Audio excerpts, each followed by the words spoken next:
ఒక ఆవిడ వచ్చి అమాయకంగా ఏమండి అక్కడ ఒక కొబ్బరికాయ కొట్టామండి, అది కుళ్ళిపోయిందండి, ఎక్కడ కొట్టామండి, ఇది కూడా కుళ్ళిపోయింది, ఏం చేయమంటారు? మరి ఏం చెప్పాలో చెప్పండి మీరు ఎవరైనా. నాకు జాలేసింది నిజంగా. పెద్ద వయస్సు ఆవిడకి ఏదో మనసులో శంక ఉంది. అంటే పాపం ఆవిడకి బెంగ ఏమిటంటే ఈ కొబ్బరికాయ కుళ్ళిపోవడం అనేది మనకి జరగబోయే అశుభానికి ఏమన్నా సూచనేమో. ఎంత గుడ్డి నమ్మకం ఉండేది. మన జీవితం ఇంత చేస్తే కొబ్బరికాయ మీద ఆధారపడి ఉందా? ఇక్కడే ఎందుకు అని ఆలోచించాలి. కొబ్బరికాయ కుళ్ళిపోవడానికి నీ జీవితం కుళ్ళిపోవడానికి సంబంధం ఏంటి? ఎందుకు ఇలా ఆలోచిస్తున్నావు? పైగా మనం కొట్లో కొనేటప్పుడు దేవుడి కోసం అంటే మంచి కొబ్బరికాయ కొంటాం, కానీ కుళ్ళిపోయింది కొనమే. మనం కావాలని చిత్తశుద్ధితో దేవుడికి మంచి కొబ్బరికాయ కొట్టాలని మనం ప్రయత్నం చేసినప్పుడు అదేదో అనుకోకుండా లోపల కుళ్ళిపోతే మనమేం చేస్తామండి? అది అమ్మేవాడికి తెలుసా, మనకి తెలుసా?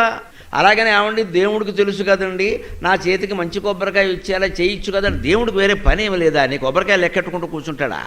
అంచేతను మనం ఈ ఎందుకు అన్న ప్రశ్న వేస్తే ఈ ఆలోచన పక్కకి వెళ్ళిపోతుంది.